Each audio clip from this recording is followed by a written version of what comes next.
Il y a des mots que l'on croit bien connaître. Parmi ces mots, il y en a un qui vraiment est connu de tout le monde, c'est le mot sunna.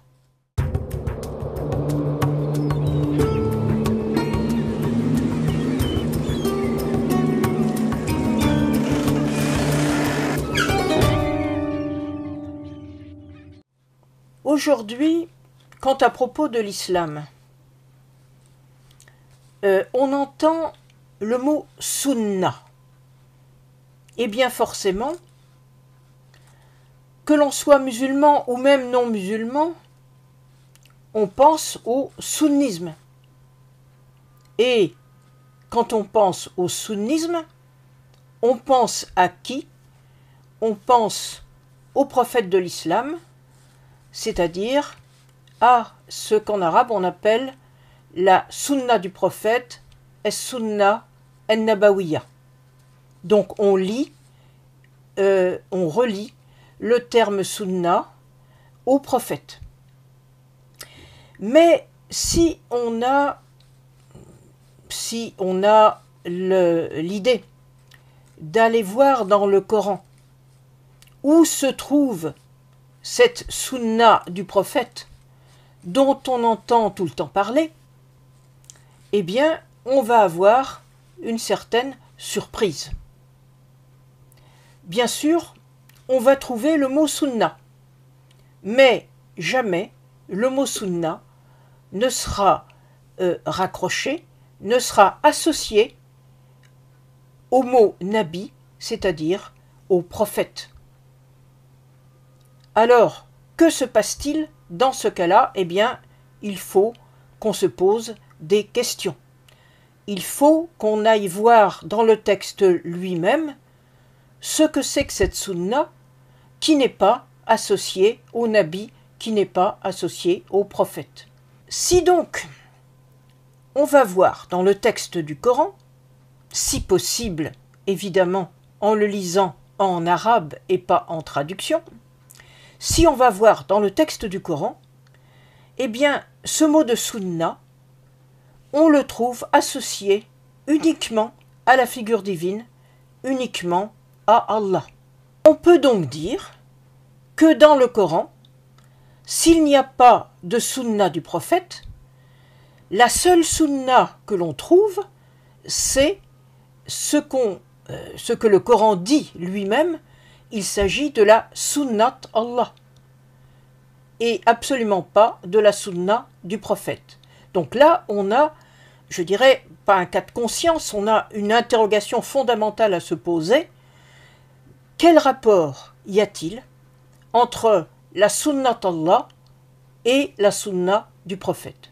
Eh bien, quand on examine les textes dans le Coran, où il est question de l'expression, où on trouve l'expression sunnat Allah, par exemple, dans la sourate 35 au verset 43, mais il y a beaucoup d'autres exemples, je vous cite les deux passages du verset 43, il est dit, d'une part, lan tajida li sunnatillah tabdilan, et d'autre part, dans le même verset, lan tajida li sunnatillah tahwilan. Pour ceux qui ne comprennent pas l'arabe, je vais traduire. Dans les deux cas, cela veut dire tu ne trouveras pas à la sunna d'Allah, donc je ne traduis pas le mot sunna pour le moment, tu ne trouveras pas à la sunna d'Allah, tu ne trouveras pas de modification, tu ne trouveras pas quelque chose qui la remplace. Hein. Baddala, c'est remplacer, et hawala, c'est changer de direction, changer de sens. Donc, si on essaye de voir ce que cela signifie, eh bien, on s'aperçoit en regardant d'autres passages. Par exemple, je vais chercher un passage dans la sourate 15 au verset 13, on trouve la sunnat el-awalin. Tu ne trouveras pas de changement dans la sunnat al-awwalin, dans la sunna des anciens, c'est-à-dire la sunnat Allah qui s'applique à des peuples anciens. Et alors là, on se demande où est le prophète, il n'est toujours pas là. Que signifie cette sunnat Allah dans le Coran? Eh bien, on s'aperçoit que ça s'applique à une règle qui a été appliquée par Allah et qui s'applique à des peuples du passé.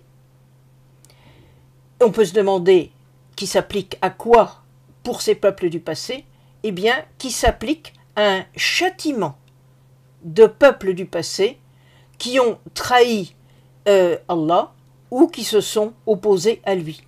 La sunnat Allah, c'est comme si c'était une règle punitive qui s'applique à ceux qui s'opposent à Allah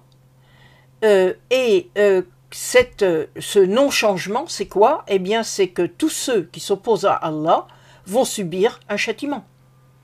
Et on voit donc, à travers cette expression coranique, qu'il n'y a absolument aucun rapport entre l'expression coranique Sunnat Allah et ce qu'on se représente ensuite comme étant la sunna du prophète. Puisque si on s'en tient à la sunna du prophète, eh bien, c'est ce qu'il y a de plus positif. Les tenants du sunnisme vont vous dire, sont persuadés, sont convaincus que suivre la sunna du prophète, eh bien, c'est être dans la bonne voie. Donc, c'est aller vers ce qui leur sera décompté favorablement au jour du jugement. Il y a donc une contradiction totale entre le texte du Coran et ce que le mot sunna devient ensuite. Alors c'est la question de l'ensuite qui est intéressante. La question de l'ensuite est intéressante puisque, en fait, cette question ne se pose plus dans le cadre coranique.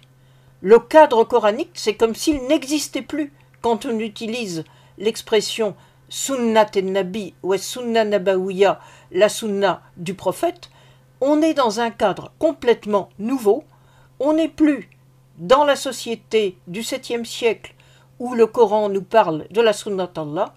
On est dans un cadre nouveau et ce cadre nouveau, eh bien, cela nous transporte de 2 à 3 siècles après les débuts de l'islam dans une société qui n'est plus du tout celle où il est question de la seule sunnat Allah.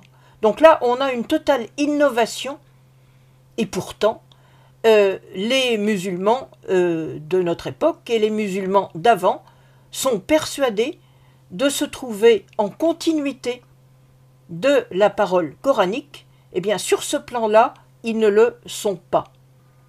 Alors, cette société, la société du 3e siècle de l'Hégire, qui correspond au 9e siècle de l'ère, ce qu'on appelle l'ère commune, eh bien, c'est une société complètement nouvelle qui n'a plus rien à voir avec la société des tribus, puisque c'est la société d'un grand empire.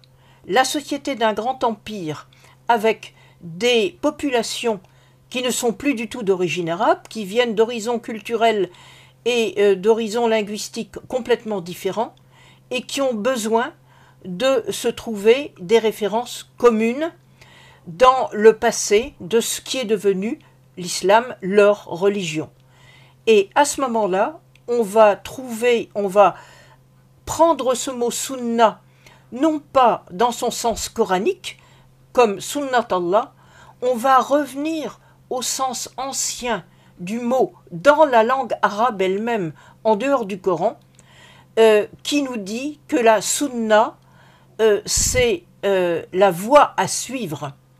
Et donc, ça ne va plus être la sunnat Allah qui s'applique à ceux qui désobéissent à Allah, ça va être la voie à suivre pour se trouver dans les pas d'une figure que l'on a commencé à sacraliser et dont on a commencé à faire une référence, et qui est la figure prophétique. Or, on s'aperçoit que ce changement de société aboutit, je dirais, à un changement de cadre. Alors que la figure de Mohammed était celle d'un homme inspiré dans le Coran du 7e siècle, dans le Coran de la période des origines, eh bien, à 2 et 3 siècles de distance, la figure de cet homme devient une figure de référence qu'il faut suivre. Et là, on s'aperçoit qu'à partir d'un même mot, eh bien, on a une évolution, je dirais, considérable du sens, je dirais même une évolution contradictoire, puisque dans le Coran, le mot sunnat Allah conduit à des références négatives, alors que la sunnat nabi, la sunna nabawiya, conduit au contraire à ce qui est considéré comme ce qui est le plus positif.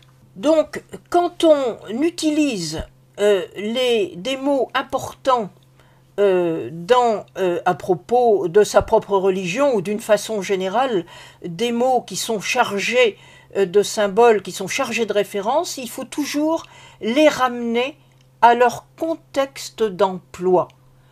Or, le contexte d'emploi du 7e siècle du mot sunna n'est pas du tout celui du contexte d'emploi du mot sunna 3 siècles plus tard dans la société impériale, avec une religion qui est devenue l'islam califal, l'islam impérial. À bientôt.